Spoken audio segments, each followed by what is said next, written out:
43. Putraku disayang sejak dia lahir. Dia tidak pernah dipukul. Beraninya putri orang cacat memukulnya. Kukatakan pada kalian semua bahwa tidak ada yang bisa menyentuh putraku. Tuan Levi mendengus dingin dan menyesap minuman dari cangkir. Anak lelaki dan ibunya juga menampilkan wajah angkuh. Melihat betapa berlebihannya perilaku keluarga ini, para guru di kantor tidak bisa menahan diri untuk mengerutkan kening. Sikap mereka yang sombong terhadap orang lain membuat banyak guru mengeluh dalam hati. Namun, mengingat betapa perhatiannya Bu Farmer kepada Tuan Levi, mereka hanya bisa menyampingkan keluhan mereka terhadap keluarga ini. Jadi, Anda tidak bersedia melanjutkan pembicaraan ini? Son menatap Tuan Levi dan berbicara dengan nada datar. Anda pikir Anda itu siapa berani mengolok-olok saya? Tuan Levi melirik kursi roda Son sambil mencibir. Tidak ada orang yang tahan dengan sikap angkuh dan sombongnya.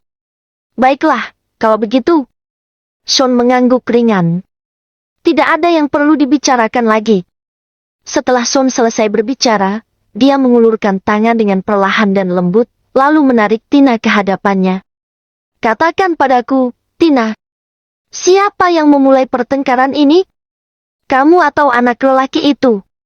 Tina awalnya takut, tetapi Son berkata dengan nada lembut. Hal ini membuat ketakutan di hati Tina lambat laun mereda. Tina menundukkan kepalanya sedikit. Wajahnya terlihat malu. Tina berkata dengan lembut. Anak itu menginginkan mainanku. Aku tidak memberikannya, jadi dia menggigitku. Aku mencakar wajahnya ketika aku berusaha menolongnya. Iris merasa ngilu saat melihat bekas gigitan di lengan putrinya. Putraku yang berharga melakukan itu karena kau tidak memberinya mainan. Kami akan memberikan apapun kepadanya di rumah. Bahkan kami akan memberikannya bulan jika dia memintanya. Itu hanya mainan jelek. Kenapa kau tidak memberikannya saja? Wanita itu berteriak dengan sikap memerintah. Itu benar. Jika lain kali kamu menolak memberiku mainan, aku pasti akan menggigitmu lagi. Mata anak lelaki itu melotot mengancam, dan keluarga itu dipenuhi aura kebencian. Tina menjadi semakin takut setelah mendengar ucapan anak lelaki itu. Dia mundur beberapa langkah. Jangan takut. Paman di sini. Son menepuk kepala Tina dengan telapak tangannya dan menenangkannya. Ingat, kamu bisa melakukan semua yang kamu mau di rumahmu. Tetapi tidak ada yang mau mengikuti aturan di rumahmu jika kamu di luar rumah. Son melirik wanita itu. Tanpa perlu mendengar tanggapannya, dia menoleh ke arah Ibu Farmer dan bertanya. Sekarang, masalah ini sudah sangat jelas, Ibu Farmer. Anak lelaki itu yang memulainya. Dia memukul Tina duluan. Apa yang harus kita perbuat? Ibu Farmer membeku sesaat. Kemudian dia menyimpulkan dengan adil. Anak lelaki itu bersalah karena dia memukul putrimu duluan. Namun, putrimu memukulnya balik. Putrimu juga salah. Apa yang dikatakan Ibu Farmer terdengar logis, dan tidak ada yang bisa menyangkal perkataannya. Para guru di kantor juga mengangguk setuju. Para guru selalu mengajarkan pada murid di taman kanak-kanak agar memanggil guru untuk menangani situasi sengit. Para murid dilarang menghadapi masalahnya sendiri ketika ada anak lain yang memukulnya. Niatnya benar-benar baik, tetapi untuk saat ini, Ibu Farmer melakukan itu untuk bisa menjilat Tuan Levi. Melihat pemandangan ini, Iris menggertakkan giginya. Namun, dia hanya bisa menggelengkan kepalanya. Tina melihat Ibu Farmer berdiri di sana dan menatapnya dingin bersama dengan anak lelaki itu, dan keluarganya. Mata Tina berkaca-kaca. Semua orang bisa menyimpulkan dari raut wajah Tina bahwa dia kebingungan dan sedih. Jika orang dewasa tidak bisa menangani masalah ini dengan benar, hal tersebut pasti akan meninggalkan trauma mendalam di hati Tina. Iris, tolong bawa Tina keluar. Aku akan bicara dengan mereka. Son melirik ibu Tina dan berkata dengan nada datar. Baiklah. Iris membeku sesaat, kemudian dia mengangguk dan mengajak Tina keluar. Kumohon, aku tidak ingin meminta maaf kepadanya. Tina meraih baju Son sambil mendongak menatapnya. Wajahnya dipenuhi dengan kesedihan. Son menatap matanya. Baik, aku mengerti. Sean mengangguk dan melihat mereka keluar dengan senyum di wajahnya. Saat pintu kantor tertutup, senyum di wajah Sean langsung menghilang. Raut dingin langsung terpaut di wajahnya. Ibu Farmer, apa yang baru saja Anda katakan? Aku tidak mendengar kata-kata Anda dengan jelas. Bisa tolong Anda katakan sekali lagi? Sean menghampiri Ibu Farmer dengan kursi rodanya. Sean bertanya padanya dengan nada santai. Saya bilang. Ibu Farmer sedikit bingung dengan kata-kata Sean, tetapi dia mendengus dingin dan lanjut mengatakan. Anak lelaki itu bersalah karena memukul Tina, tetapi Tina juga salah karena memukul balik. Sean mengangguk kecil saat mendengarkan Ibu Farmer. Detik berikutnya, Sean tiba-tiba mengulurkan lengannya dan menampar menggunakan tenaga dalamnya. Tamparan Sean jatuh tepat di wajah Ibu Farmer. Ibu Farmer tidak mengira akan hal itu. Dia hampir saja terjatuh karena ditampar. Tamparan itu membuatnya mundur beberapa langkah. Semua orang bisa melihat jejak tangan di wajahnya. Seluruh kantor menjadi sunyi senyap. Di kantor, mata semua orang membelalak karena kejadian yang tiba-tiba itu, termasuk pula Tuan Levy dan keluarganya, serta para guru. Semua orang terkejut. Ibu Farmer tidak yakin apa yang baru saja terjadi. Pikirannya tidak bisa berfungsi dengan baik hingga beberapa detik berlalu. Segera, mata Ibu Farmer melotot marah. Dia dengan berang berlari ke arah Sean. Beraninya kau memukulku? Aku akan membuatmu membayar perbuatanmu. Ibu Farmer membuat beberapa gerakan mengancam ke arah Sean. Wajahnya dipenuhi amarah yang membara. Sean tidak banyak bereaksi. Sekali lagi, dia menampar wajah Ibu Farmer. Kali ini, Ibu Farmer dipaksa mundur sejauh 7 atau 8 meter. Tubuhnya terbentur meja di belakangnya. Darah mengalir dari sudut mulutnya. Ini salahku karena aku memukulmu. Tetapi kenapa? Kenapa Anda melawan? Sean mengangkat alisnya. Nada suaranya dingin dan tidak peduli. Bab 44. Aturan Sean selalu sama. Dia selalu memperlakukan orang lain sebagaimana dia diperlakukan. Mendengar perkataan Sean, semua orang di kantor terdiam. Mereka juga mendengar Bu Farmer mengatakan hal yang sama belum lama ini. Mereka tidak mengira Sean akan membalas Bu Farmer dengan kata-katanya sendiri hanya berselang detik. Bu Farmer masih membeku keheranan. Para guru juga terkejut. Tuan Levy dan keluarganya juga tercengang dengan tindakan Sean. Mereka ingin mengatakan sesuatu untuk melawan Sean, tetapi mulut mereka terkunci. Mereka pikir Sean menyuruh Iris untuk membawa Tina keluar agar dia tidak perlu meminta maaf kepada Tuan Levy di depan Tina. Lagi pula, orang tua mana yang mau anaknya melihat pemandangan ini? Itu begitu memalukan. Namun, sekarang mereka mengerti. Sean melakukannya agar Tina tidak melihatnya memukul orang lain. Bagaimana bisa kamu memukul seorang wanita? Bagaimana bisa kamu melakukan ini? Bu Farmer sangat marah sehingga badannya bergetar hebat. Dia tidak suka dipermalukan di depan banyak orang. Saya melakukannya karena Anda pantas mendapatkannya. Saya tidak peduli siapa Anda. Menurut Anda saya harus bagaimana? Saya harus mengikuti saran konyol Anda dan menjilat Anda hanya karena Anda minoritas. Sean tersenyum dingin. Kalimatnya membuat Bu Farmer terdiam.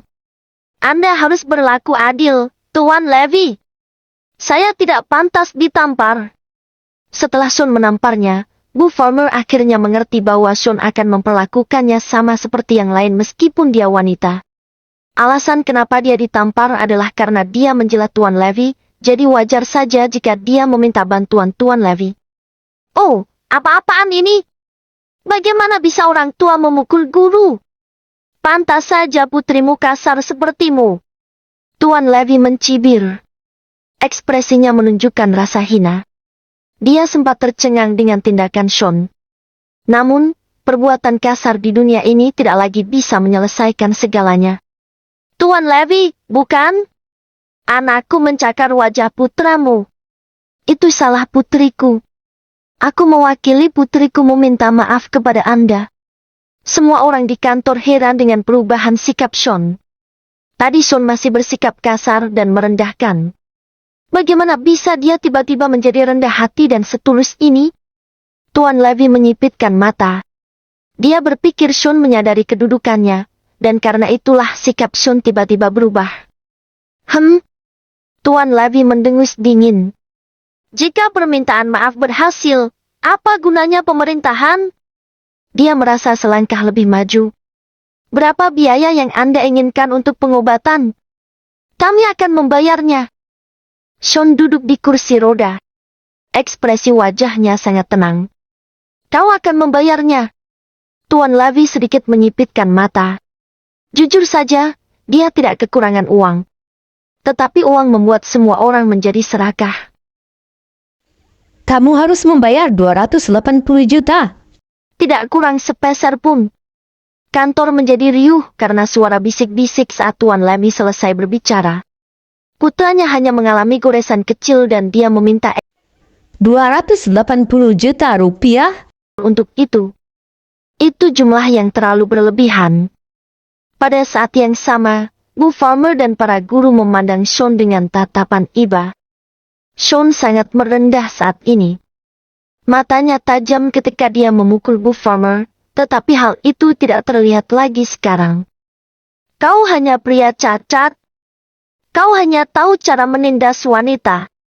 Ketika kau bertemu dengan orang seperti Tuan Levy, kau hanya bisa bersujud dan memohon pengampunan. Bu Farmer dan para guru merenung. Penghinaan mereka terhadap Sean semakin menjadi. Baiklah. Sean mengangguk, kemudian dia berteriak ke arah Iris yang menunggu di luar. Bawakan aku 280 juta rupiah? Iris.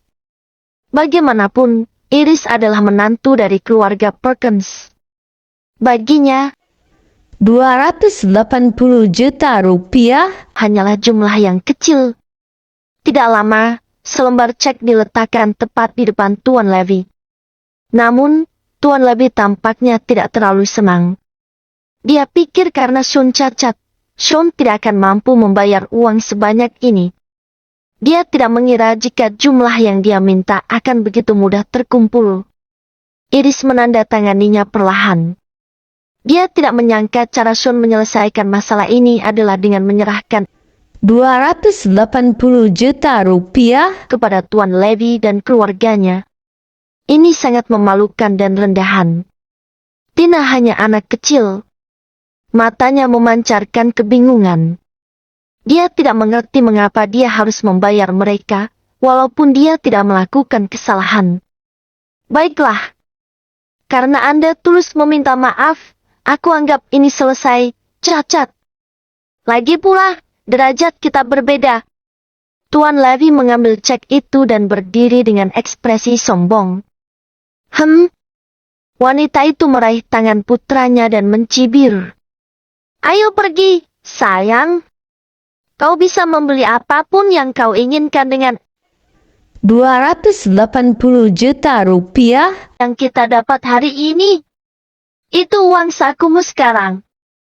Rp 280.000,000 bahkan tidak cukup untuk menutupi pengeluaran putraku dalam sehari.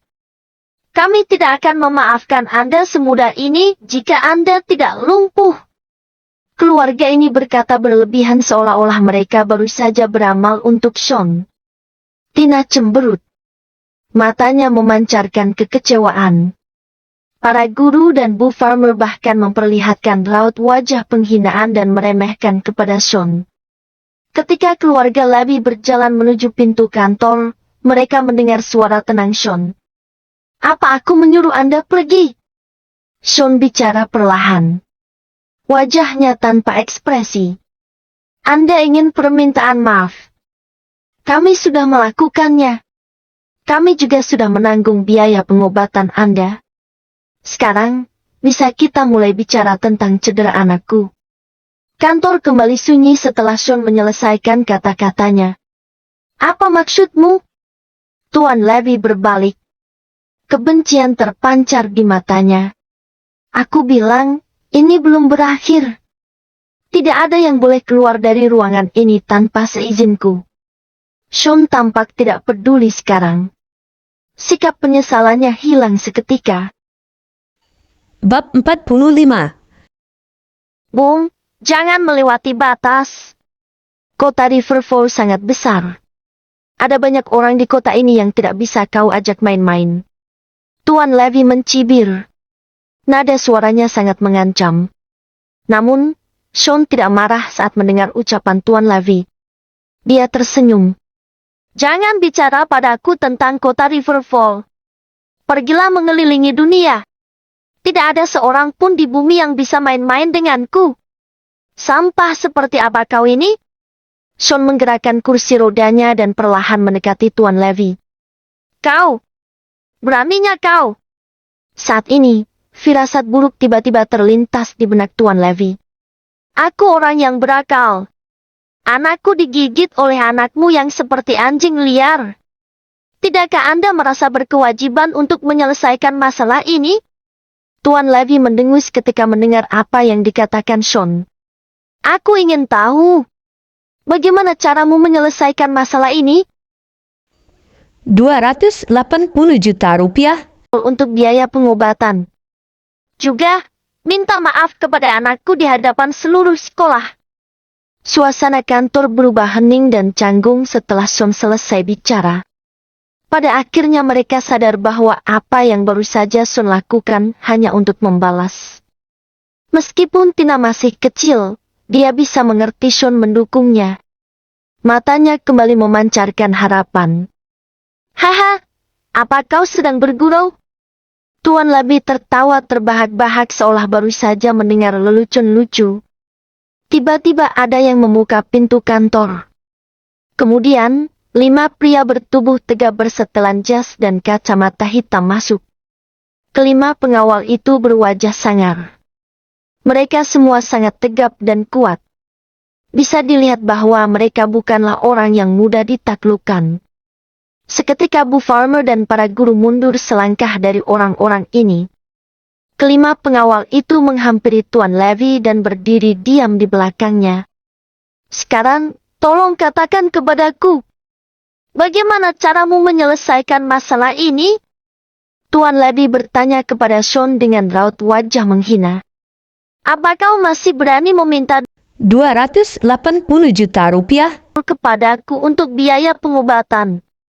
Aku tidak butuh itu. Sean berkata dengan tenang. Haha. Semua orang di kantor mulai tertawa. Mereka belum pernah melihat orang yang begitu pengecut seperti Sean. Aku tidak ingin 2,8 rupiah 0,00,00,0. Sekarang, aku ingin 3 miliar 400 juta rupiah. Perkataan Sean langsung menghentikan tawa mereka. Tidak masalah. Aku bisa memberi Anda uang itu. Aku hanya ingin melihat apa kau punya keberanian untuk mengambilnya. Tuan Levy mendengus dingin. 5 pengawal di belakangnya segera berjalan maju. Sean melirik Iris. Mata Iris terbelalak. Dia masih agak ragu. Ibu, aku tidak mau pergi. Aku ingin di sini bersama Tuan Lane. Walau Tina masih kecil, dia juga sangat pintar. Dia tahu apa yang sedang terjadi di ruangan ini sekarang. Saat mereka berbicara, para pengawal sudah mengepung Sean. Kau meminta kematianmu sendiri? Sean perlahan mengangkat kepalanya. Dia sedikit memutar pergelangan tangannya. Pancaran matanya yang dingin bisa membuat seseorang kedinginan sampai ke tulang. Kenapa kalian hanya berdiri di sana? Tarik dia turun dari kursi roda itu dan hancurkan benda itu. Tuan Levy berteriak memerintah. Semua pengawal menuruti perintahnya, lalu mereka meraih Sean. Seketika, Sean yang duduk di kursi roda menampar pengawal yang paling dekat dengannya. Tamparan Sean yang kuat mendorong pengawal itu mundur hampir 10 langkah. Tag, krak, ag. Kemudian, Sean mulai bergerak dengan kecepatan yang tidak bisa dilihat dengan jelas oleh siapapun. Dia tidak lari atau bersembunyi dari pengawal yang tersisa dan dia hanya menggunakan tangannya untuk bertarung dengan mereka. Orang-orang di kantor hanya bisa melihat sekilas dan mendengar jeritan para pengawal. Tidak lebih dari setengah menit, kelima pengawal itu semuanya jatuh ke tanah dan berteriak. Tulang di tangan mereka semuanya bengkok. Tulang rusuk mereka patah dan wajah mereka semua bengkak. Salah satu dari mereka terus menyemburkan darah dari mulutnya. Ag! Adegan berdarah itu membuat Bu Farmer dan para guru berteriak. Kantor menjadi berantakan. Sebelum pertengkaran itu terjadi, Iris sudah menutup mata Tina. Kebengisan Sean dan sifat tanpa belas kasihnya yang begitu kejam. Mereka menjadi pelajaran yang tidak akan terlupakan untuk semua orang yang ada di situ. Sulit dibayangkan jika pria lumpuh yang harus duduk di kursi roda bisa melawan 5 pria tangguh sendirian. Kelima pengawal yang kuat itu jatuh ke tanah dan tidak punya kekuatan untuk berdiri. Tetapi Sean tetap duduk di kursi roda tanpa ekspresi. Gerakannya sangat cepat, sehingga tidak ada yang bisa melihat bagaimana dia melakukannya. Jadi, aku tidak bisa main-main dengan Anda, ya? Sean menoleh perlahan ke arah Tuan Levy dan bertanya. Kau. Tuan Levy terus menelan ludah seolah dia sedang berusaha menelan ketakutannya. Begitu pula istri dan putranya, mereka semua pucat. Anak itu menangis kencang. Mereka selalu menindas orang lain dengan pengawal mereka.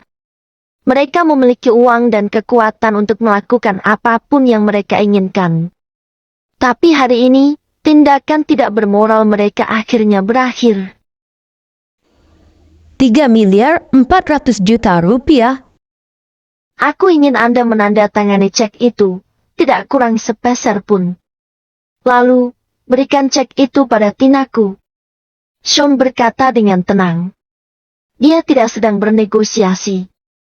Dia hanya memberi mereka perintah yang tidak bisa dibantah. Tuan Levy sangat ketakutan. Dia tidak menyangka kalau Sean sangat pandai berkelahi. Melihat para pengawal tergeletak di lantai, Tuan Levy menggertakkan giginya dan tetap diam. Semua orang yang berada di kantor berdiri. Mereka melihat Sean, Iris, dan Tina meninggalkan ruangan tanpa suara. Rasa takut terhadap Sean masih tertinggal di hati mereka. Tuan Levy! Ini! Bu Farmer menatap Tuan Levy. Dia bahkan tidak bisa menyelesaikan kalimatnya dengan lengkap. Ini belum berakhir. Tuan Levy mengumpat. Dia menutupi rasa malunya dan segera meninggalkan kantor. Beberapa saat kemudian, dalam perjalanan pulang, Iris dan Tina melirik Sean terus-menerus. Bersambung ya bro.